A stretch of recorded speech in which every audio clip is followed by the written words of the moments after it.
Well, to continue on, breaking down some of the characters, it's a huge book. You could spend hours talking about it. I won't have that luxury here, and I won't put you through it. But just to highlight a few things, especially to focus in on what Harriet Beecher Stowe's strategy is, if you want to say a strategy, her design, her technique here, what she's trying to achieve. The Shelbys. The narrator's attitude in this novel is that they're not terribly bad, but they're very irresponsible human beings. If more Shelbys would do the right thing, there wouldn't be any Legrees. Simon Legree, horrible villain. We'll talk about him in just a second. But it's the Shelbys are they're not evil people per se, but they're really irresponsible. And again, just like with Harriet Jacobs' narrative, what we really see here is the example with the Shelbys of what happens when you give mere mortals, just flawed human beings, too much power over other human beings. They're going to do what normal human beings do, which is to indulge themselves and to be selfish pigs and to disregard other human beings. This is why you have the law, and this is why laws ought to respect the rights of all people and not give one group of people more rights over another or more power over another.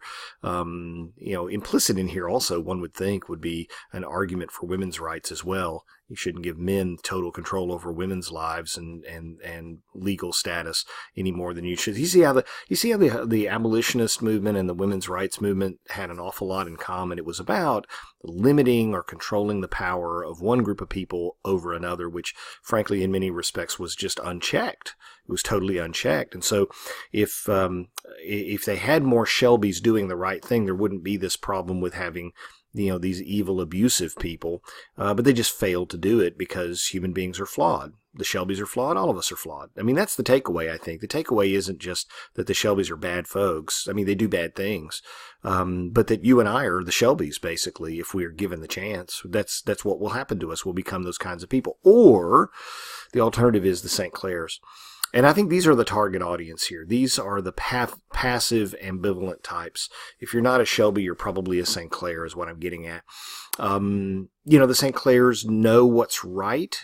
They just fail to do it because they're passive, they're ambivalent, they don't make a decisive moral choice the way they should. And by the way, the Shelbys and the St. Clairs are really contrasted with one another. They're two very different types of people. And again, remember when I was talking about the sentimental tradition with the sort of the very, very flat, static characters, the stereotypical characters? Here you have it. I mean, the Shelbys, there's a strong wife, but a weak but good husband. With the St. Clairs, you have a strong husband who is, not doing well, obviously, and a weak and bad wife. Neither couple has the right combination of, moral strength and conviction. They just fail. They fail for different reasons, but they fail. And you can't help but sense that Harriet Beecher Stowe is saying that we're a nation filled with these types of people, and that's why we have not solved this problem. We have never summoned up the will, the strength, the moral courage to do what has to be done and to make this wrong into a right. You have other characters. Obviously, you can go on about this. Topsy and Eliza, Cassie. Many of these are just basically casualties of this system. Topsy is a non-person. She even says, I wasn't ever born. I didn't have any parents. And so we have an institution of slavery here that creates human beings who have no sense of real identity. It strips them of their human identity and makes them non-human in a way. Eliza is chased like an animal who is then forced to just act instinctively to save her child, to save herself. That famous scene where she has to cross the river on pieces of ice. It's a very compelling and nail-biting chase scene and all of these sorts of things. But all she wants to do is simply reunite with her family and make it across the river and get to freedom. And she's being pursued like an animal is, because the society treats her like an animal, like she's nothing but property, that she's livestock. So these people are casualties. They're sort of the ping pong balls that are getting slapped back and forth and around here and have no rights and whatnot. The central relationship, the most important relationship in the book, obviously, is the relationship between Tom and Eva. And it's very sensitive, because, Stowe would have been very well aware of that era, and to some extent this era too, right? I mean, we're not too far removed from this, but that era's fear, almost pathological fear, of black males somehow taking advantage of innocent white girls and this kind of thing. This stereotypical thing that people believed at the time, that black male villains were going to prey on innocent white girls. It's still people that believe this today. They still buy into this stereotype, this racist kind of attitude.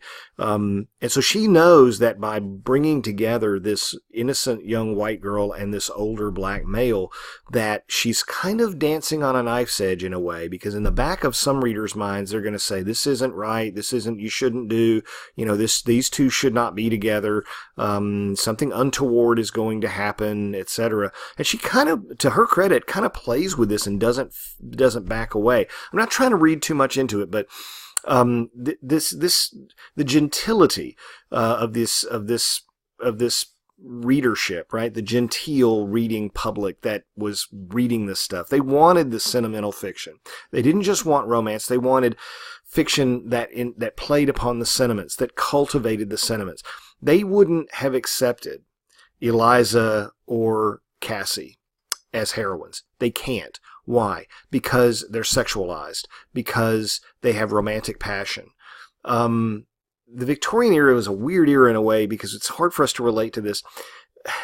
And if you're like me, this is terrible. I know it's terrible to say this, but when Eva is dying, when little Eva is dying, you can't help but say, come on, hurry up and die already, will you? Because it's just dragging out and dragging out.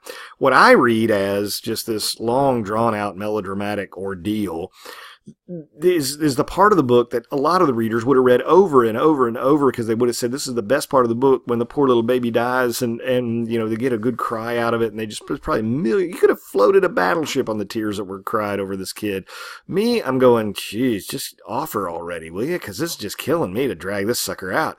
However, you also have to understand why the Victorian era would have done this. It isn't just because she's this innocent little white girl who, by the way, just speaks in a way that no child her age would ever speak. It's just ridiculous, the dialogue is, to us, because we're realists. We're products of the realism movement. We don't want children to speak in ways that children don't really speak, and there's no way a kid spoke like that. Anyway, I think it's significant. I'm not trying to play up the sexual stuff too much. I think it's very significant, though, that Stowe kind of kills off, she didn't really kill her, but she kills off Eva before Eva enters puberty, so that there's not going to be, in the mind of a Victorian, any possibility of a romantic thing here. Not that there would be, but, I mean, in other words, she's desexed. She's like a neuter. She's like a eunuch of sorts. I don't know what else to say. And she's so angelic, there's nothing sexual about her. They have to completely separate her sexuality and just never think of this child in any way. Almost genderless and angelic, right? She kind of has no choice, Stowe does, because motherhood may be valuable to the Victorian, but virginity in that era is even more valued, right? I mean, there's only one greater thing than being a mother, and that's being a virgin, honestly. And so Eva, if she wants to achieve sainthood, if she wants to achieve divinity, she has to die before she becomes a sexual creature. she almost becomes kind of a Madonna-like figure, right? A Virgin Mary kind of thing prior to the virgin birth of the Immaculate, the conception itself of Christ. It's a weird thing. There's a lot of weird stuff going on here. I'm trying not to go down a rabbit hole, but at the same time, there's something going on here. Okay, I've never been fully able to wrap my head around it, but I do know that she's presenting Eva as this kind of virgin, angelic figure who is not sexual at all. Okay, I don't think there's any hint of that, because I've seen critics who say, oh, she's playing up the... I don't think that at all. I think the way a Victorian woman at the era of her education and background in that era would have dealt with this is that she's presenting her as this non-sexual, angelic, divine little creature who, if anything, resembles, the Virgin Mary prior to, conceiving the Christ child, and then dies. And I think what she's trying to do is she's trying to play up the relationship that Eva's purity, Eva's innocence, and Tom's angelic nature as well are two extremes that, I mean, there's nothing more different in that era than an older black man who is enslaved and a younger white girl who is free. And yet the thing that binds them together is their faith. And so I think what she's trying to make here is she's trying to completely divorce this thing from all sexuality, because in the back of the mind of the reader, there's this age-old, what if there's some sexual thing going on here, etc. Something that, frankly, was so ingrained, it led to a lot of horrible, horrible lynchings in completely unjustified situations where nothing happened at all, and so this kind of boogabear kind of mentality, of boogeyman mentality, if you will, is I think she's trying to really kill that off in a way by saying no, you needn't fear this relationship when it's united by a deep passion for, religious passion for God. When we get to Simon Legree, it's that, I mean, you talk about over the top villainy. I think you should not read Simon Legree even as a character. I think that you should look at Simon Legree as an allegorical figure, to be honest with you. He really is an abstraction. He's a devil figure more than a human being.